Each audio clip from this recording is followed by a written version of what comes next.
Hello friends, કેમ છો? મારી યુટ્યુબ ચેનલ કુક વિથ નીલમમાં આપનું સ્વાગત છે. પરોઠા તો બહુ ખાધા હશે, પણ આ રીતે બનાવેલા ગ્રીન પરોઠા જો તમે એકવાર ખાશો ને તો વારંવાર બનાવવાનું મન થશે. પરોઠામાં ઉપરનું લેયર ધાણાનું અને અંદરનું સ્ટફિંગ પાલકનું છે ને એકદમ હેલ્ધી કોમ્બિનેશન. તો ચાલો બનાવીશું. તો મારી ચેનલને લાઇક અને સબસ્ક્રાઈબ કરજો અને બાજુમાં રહેલ બેલ આઇકોનને ક્લિક કરજો.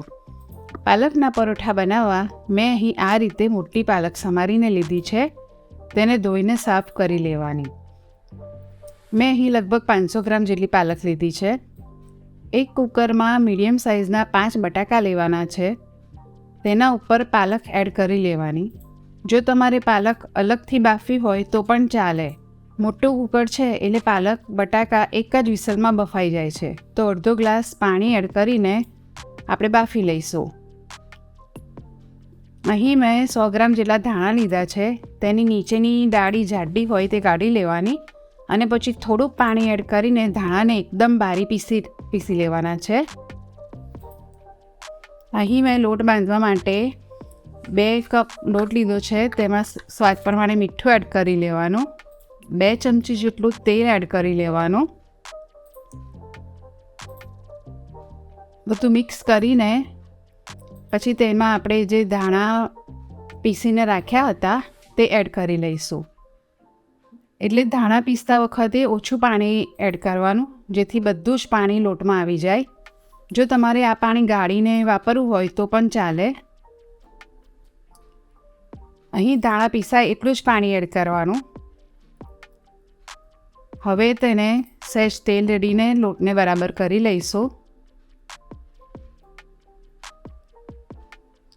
અને બીજા પરોઠા જેમ બાંધતા હોય તેવો નરમ લોટ બાંધી લેવાનો. હવે લોટને ઢાંકીને 10-15 મિનિટ મૂકી રાખવાનું. જ્યાં સુધી લોટ રેસ્ટ થાય ત્યાં સુધી આપણે સ્ટફિંગ બનાવી લઈએ. તો અહીંયા જોઈ લઈએ કે આપણા પાલક અને બટાકા બંને બફાઈ ગયા છે. તો હવે તેને કાણાવાળા ટોપામાં કાઢી લઈશું. બસ આ રીતે કાણાવાળા બાઉલમાં કાઢવાથી પાલકનું બધું જ પાણી નીકળી જશે.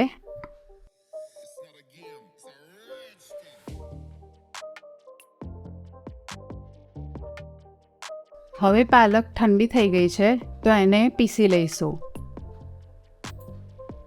તેને મિક્સર ગ્રાઇન્ડરમાં પીસી લેવાની. હવે સ્ટફિંગ બનાવવા મેં 2 ચમચી જેટલું તેલ એડ કર્યું છે.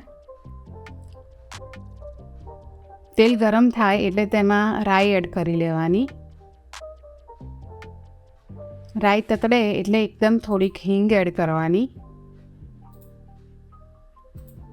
અને હવે બારીક સમારેલા ડુંગળી એડ કરી લેવાની. મેં 2 મીડિયમ સાઇઝની ડુંગળી લીધી છે. તેને ચોપરથી પણ ચોપ કરી શકાય.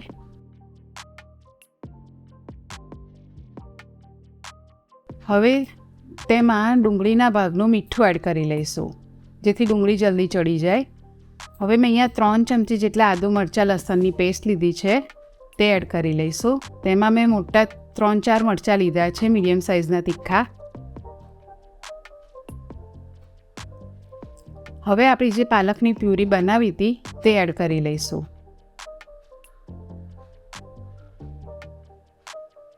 હવે પાલકમાંથી બધું જ પાણી બળી જાય ત્યાં સુધી આપણે એને ચડાવવાની છે. તમે જોઈ શકો છો કે બધું જ પાણી બળી ગયું છે. તો હવે ગેસની ફ્લેમ બંધ કરી લેવાની.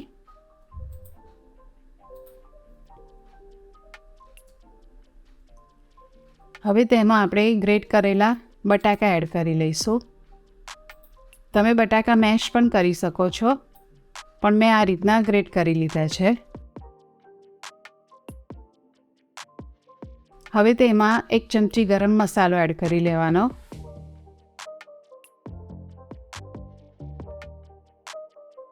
એક ચમચી આમચૂર પાવડર એડ કરી લઈશું.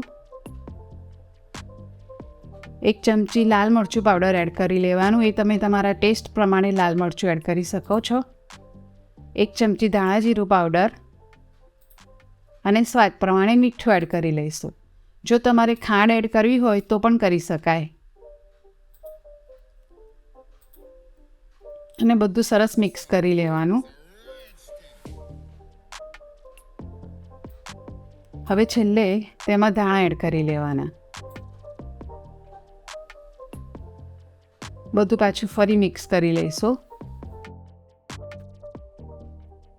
તો હવે જે લોટ બાંધેલો છે તેને ફરી મસળી લઈશું. આ પરોઠા જેટલા હેલ્ધી છે ને એટલા જ ટેસ્ટી છે. હવે તેનું આ રીતે મીડિયમ લો બનાવીને રેડી કરી લેવાનો. હવે તેને વેલણની મદદથી વણી લઈશું. થોડો કોરો લોટ લઈ વણવાથી પરોઠો સરસ વણી શકાય છે. તો તમે જોઈ શકો છો કે ધાણાના લીધે પરોઠાનો સરસ ગ્રીન કલર આવ્યો છે. બાળકો ધાણા ન ખાતા હોય તો આ રીતે પરોઠામાં ધાણા એડ કરવા, જેથી એકદમ હેલ્ધી પરોઠા બનીને રેડી થઈ જાય છે. તો હવે સ્ટફિંગ એડ કરી લેવાનું. સ્ટફિંગને ચમચીની મદદથી સ્પ્રેડ કરી લેવાનું અને બધી બાજુઓ તેને સરખી રીતે પ્રેસ કરી લેવાની, જેથી સ્ટફિંગ બહાર નીકળી ના જાય. હવે એક ગેસની ફ્લેમ ચાલુ કરી લેવાની અને તવી ઉપર પરોઠાને શેકી લેવાના. ગેસની ફ્લેમ મીડિયમ રાખીશું, જેથી પરોઠા સરખી રીતે શેકાઈ જાય. પરોઠાને આ રીતે ફેરવીને બંને બાજુથી બ્રાઉન થાય ત્યાં સુધી શેકવાના. હવે તેમાં 1 ચમચી જેવું તેલ એડ કરીને પરોઠાને શેકી લેવાના.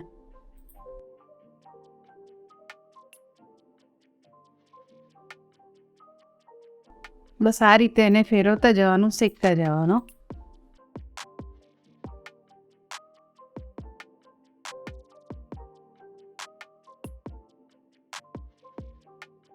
તો હવે પરોઠું અહીંયા રેડી છે.